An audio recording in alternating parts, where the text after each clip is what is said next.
maternity leave. Did you get maternity benefit, like paid maternity time off when you were here? No. So I didn't get, like I was explaining earlier, in the UK, I got half of the benefits. I didn't get the full maternity benefits because of the time worked.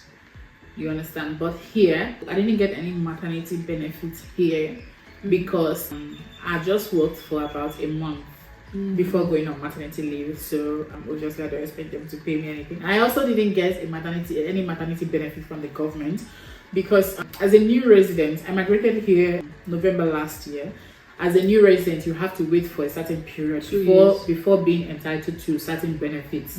So yeah, I didn't get any benefits from the government here, but my baby is getting his family tax benefits also. So he gets that from the Centrelink. But anyway, we don't get it every month. Some people get it every month, but I told them to pay us at the end of the financial year. So they they deduct. It's better for me that way because if you're owing Centrelink any money, they have to like now deduct it from that money before actually paying it to you. Yeah. So like how much would you expect at the end of the financial year? I'm not sure how much to expect, but I had my baby in March and the financial year ends in June, March, April. So between the space of that time, he got about 860 the last financial year, which is a very good money. Of course, mommy used it to buy clothes for me. so yeah, but I have a friend whose child gets about 600 to 1,500 every financial year. No, I think per month or so. Yeah. So yeah, that's good money. It's good money. So yeah. But anyway, I hope she doesn't get to pay back at the end of the financial year.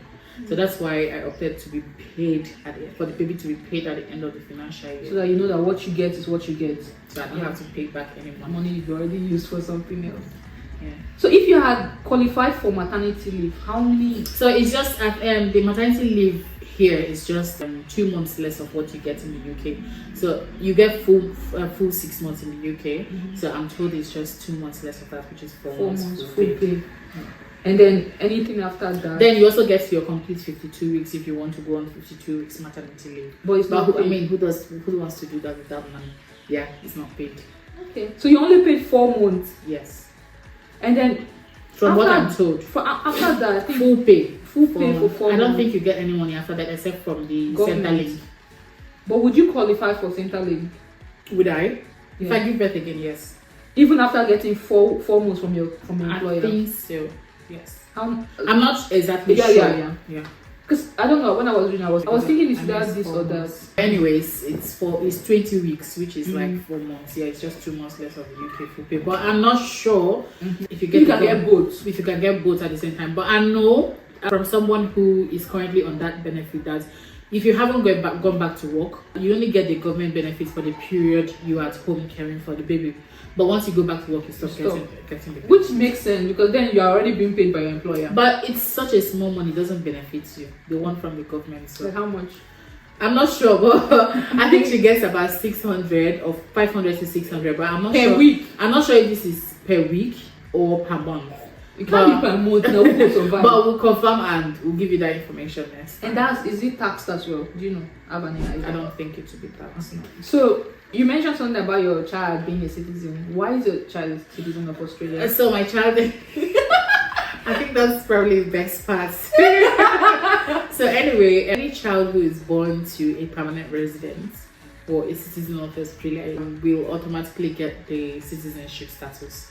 So that's why my child is a citizen, because both parents are permanent residents. And even if one parent is a permanent resident, the child still gets it. But if you're not a permanent resident, the child gets whatever visa that you're on. Okay. So my child is a citizen because myself and my husband were both permanent residents. Yeah, both of them came from UK together, so it's not like he's been here or he's a citizen here. Yeah. Okay. And how about your first child that gave birth to in the UK? So she's a permanent resident, not a citizen. Not a citizen. So she qualified. She qualifies for the citizenship when we qualify. So we all get the citizenship at the same time, which is 4 years from the time of arrival. But I think it's the same thing with the UK. If you are a permanent resident in the UK and you give birth, your child automatically becomes a citizen. Yeah. But the difference is when you were in UK, if you had given birth, you were not even a permanent resident. I know. You had to wait like 5 years. And the beauty of it is we went to get the baby's passport today. we got the citizenship certificate. I think this was 2 weeks after the baby was born. But I was just so lazy to apply for the passport. So how much did you pay for the passport? No, we've not paid. We just applied. We went there to get the passport today, but we didn't go with all the requirements. So they gave us an appointment for tomorrow. So we'll be going back tomorrow for the passport. Then I'll be able to know how much it costs.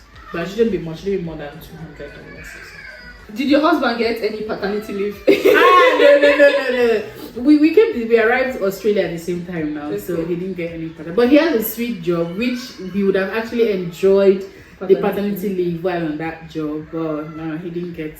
I think usually men are entitled to 2 weeks, or I think they increased. They say they increased the paid time. But a mutual friend of ours was telling us that he enjoyed more paternity leave. Yeah, he was telling us he enjoyed more paternity, and he was allowed to break his paternity leave. So okay, let's say his paternity leave is for a month, so he's allowed to take 2 months now, come back to work, and decide to take the other 2 months later on. So we have a friend whose wife is on benefits, on the Centrelink benefits while on maternity leave. So I'm going to ask him how much. Hello, Emma. How you doing now? I'm doing fine. Okay. Quick question. I'm just making a video with a colleague who is also a friend. She's a nurse as well. And we just wanted to ask you, last time we had a discussion, you were telling me about, the maternity leave benefits. And I told you I didn't get any because I had gone back to work. And you told me your wife was getting some. So we just wanted to know if you'd be kind enough to tell us how much she was getting, because we're trying to compare it to London, where we come from, where you come from as well. She's from the UK as well. So we just want to know how much she's getting from Centrelink and all.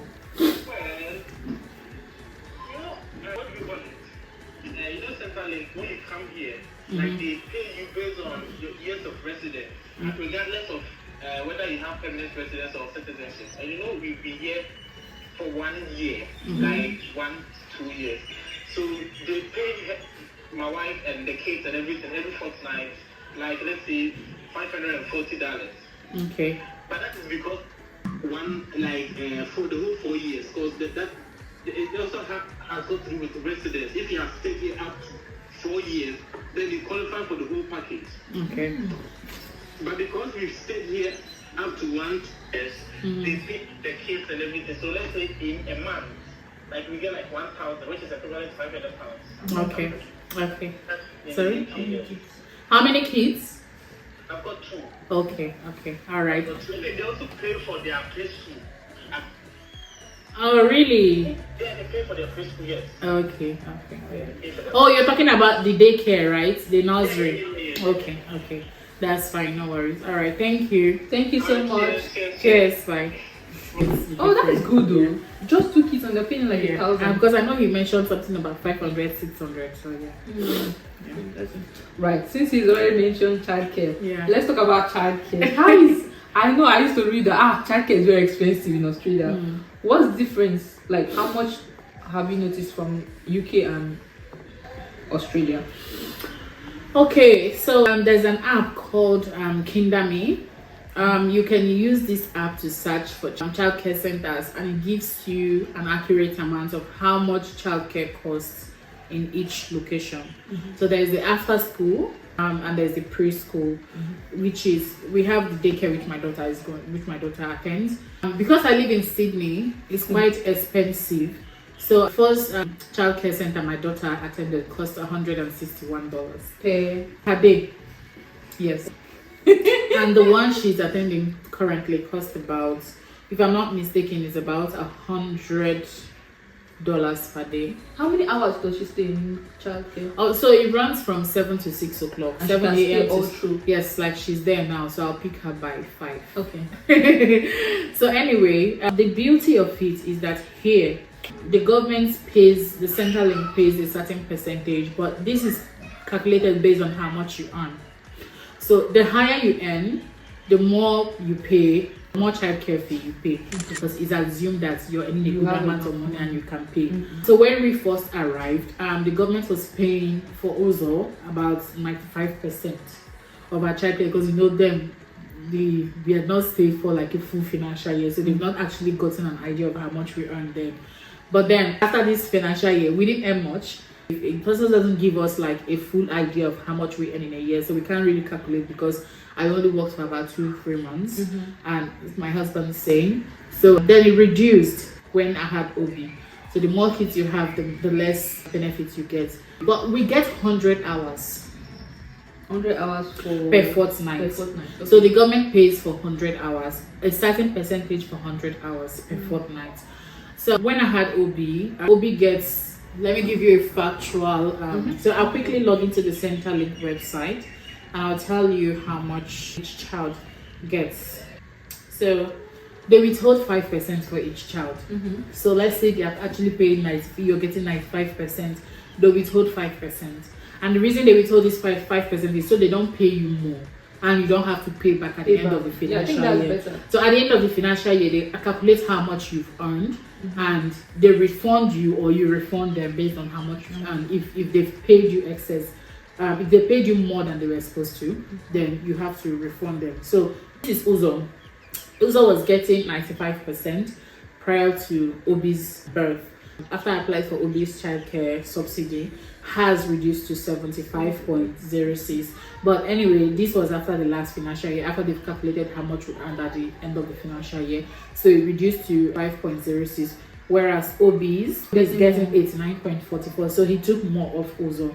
But prior to this time, she was getting 95%, and you can see subsidized hours 100. So, but she doesn't use all of the 100 hours, which is fine.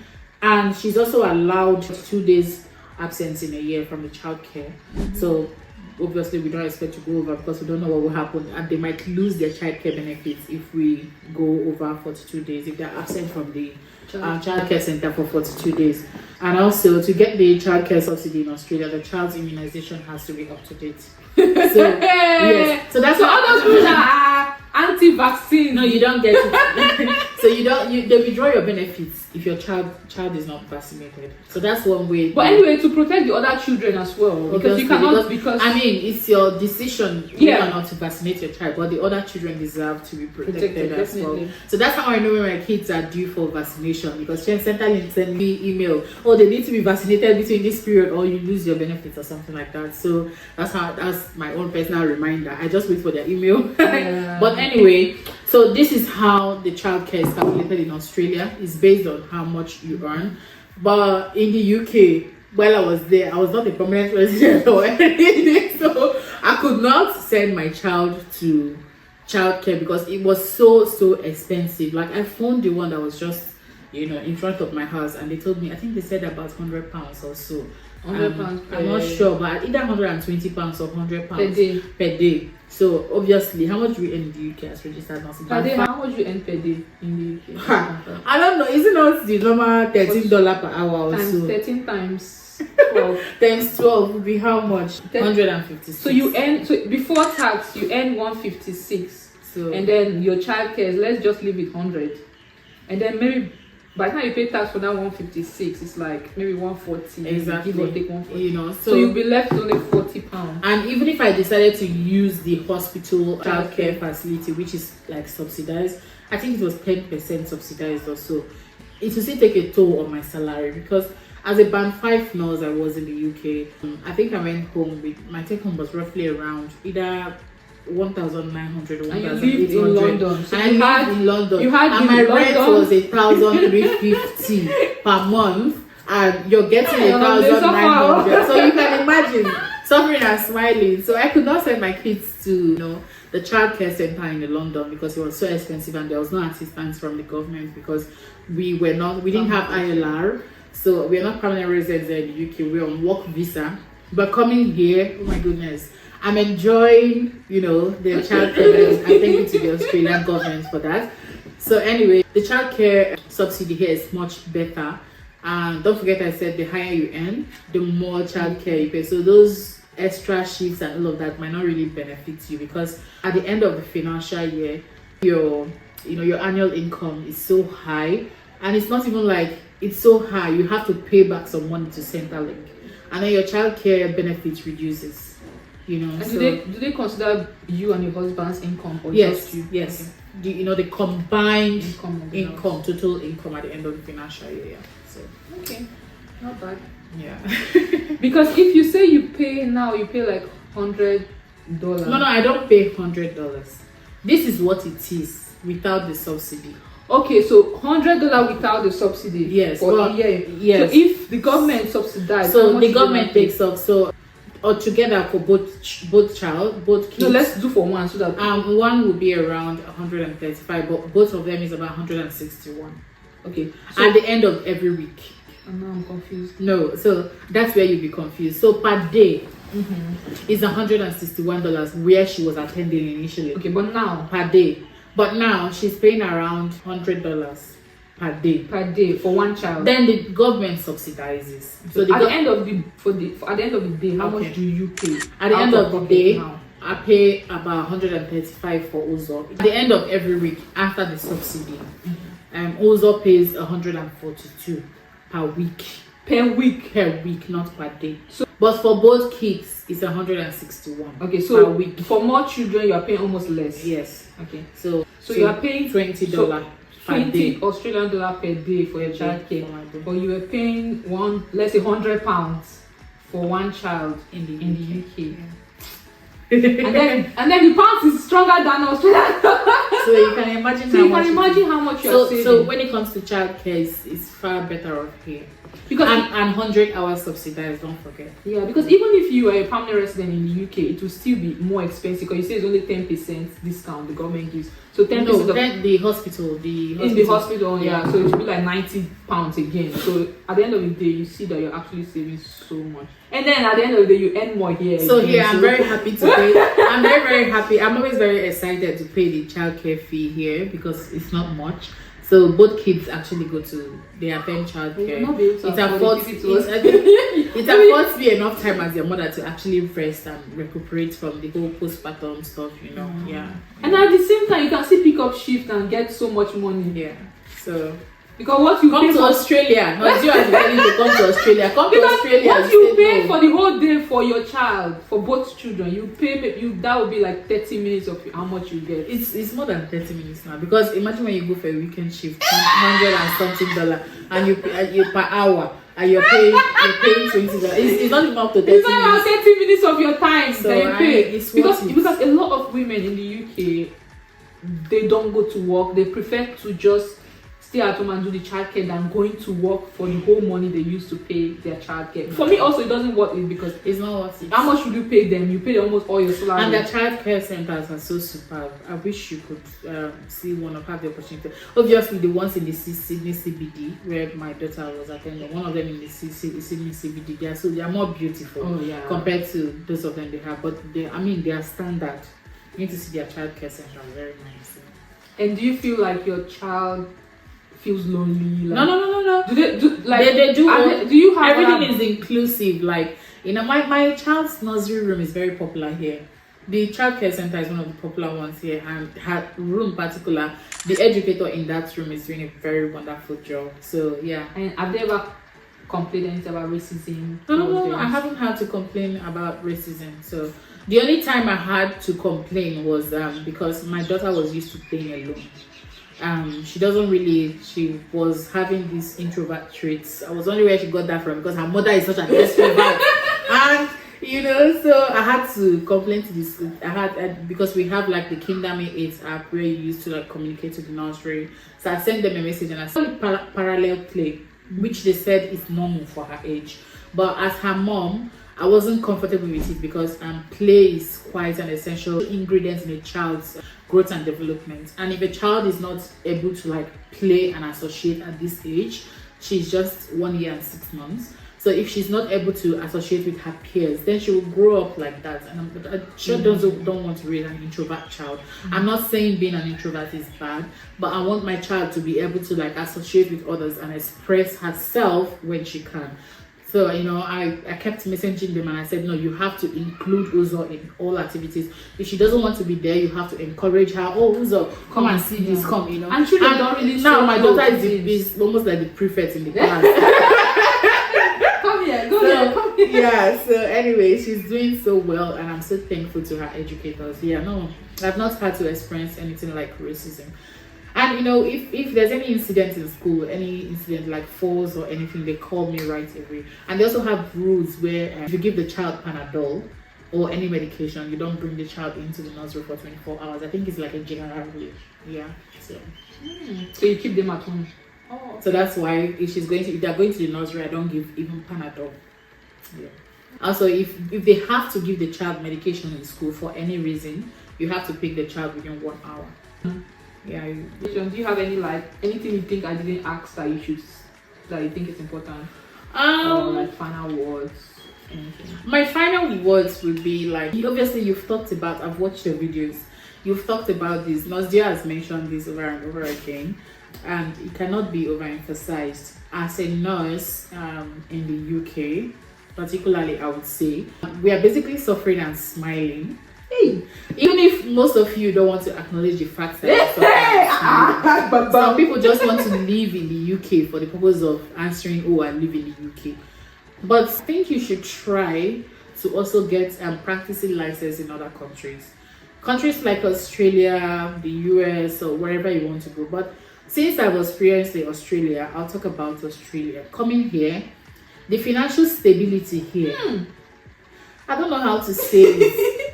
Imagine as a mom, per fortnight, you're making around $6,000 or $7,000 before tax. Okay, you know, and then after tax, every 2 weeks, because people don't know what is per fortnight. Oh, every 2 weeks by fortnight, because we are paid per fortnight here. Some people are paid weekly. If you're doing agency shifts, you're paid per week. But if you work with the government or any other parastatal, you are paid per fortnight. So imagine as a mom per fortnight, you're having between $5,000 to $7,000. This is without doing any travel nursing. And after tax, you are going home with around $5,000 to $6,000 Australian dollars. That's how. Now let's convert 6,000 Australian dollars to pounds. It's actually 3,000 pounds. Which means this means you're comfortably making 6,000 pounds per month without extra shifts. In the UK, you are making, even with your extra shifts, I don't know how much you make, because for me, I wasn't making much, even with the extra shift. At a point, I stopped doing the extra shift because it just wasn't worth it, you know. So I don't know how else to say it, but just try. I know starting from beginning can be difficult. The thought of moving to a new environment and actually starting all over again can be challenging, but try. I know nurses who arrived here and bought houses, even new cars, within 6 months. I had a colleague who arrived here August last year. She paid for the land and house deposit in December. The land will be ready this month. It was meant to be ready in August because she wanted to celebrate her 1 year Australian anniversary with the house, but unfortunately the house is not ready. There's another nurse who bought a house back in January. It was his 1 year in Australia. There's another one who just paid for a house deposit. She's just 6 months in Australia. You can't do this within this time frame. You need to see the cars these people are driving. You know, they are earning very well. So why don't you just make that move? I'm not saying all the nurses. Preach! I'm not saying all the nurses in the UK should move. I'm just saying if the UK is not favoring you, or if you find that you're struggling, try a different environment. You know, try places like Australia, try the US. You know, you won't regret it. And the landmass in Australia is so big. If you don't like the job, you drop it and move to and ask her. This one she will explain to you. If you don't like the work, you drop it. The liberty that comes with PRO, you can't even explain. You know when what's our visa? Tier 2 visa in the UK. You will fear. You're limited to, you know, if you don't like the employer, you drop the employer and you move to another employer. You know, so. And also, education here is very, very much subsidized. If you're a permanent resident, you get the Commonwealth scholarships and all of that. So what's stopping you from moving? Nothing. Anyway, I'll see you in Australia soon. All right, guys. Thank you so much. Thank you guys so much. I hope people have enjoyed it. Like me, I've enjoyed it. I've learned a lot because you guys, like, there's so many things I didn't know about pregnancy, delivery, and all that. But I've really learned a lot, and I hope you people have also enjoyed it. Thank you guys so much for watching, and we're going to do another video, so make sure you check out the next video I'm going to be uploading. See you guys later. Bye.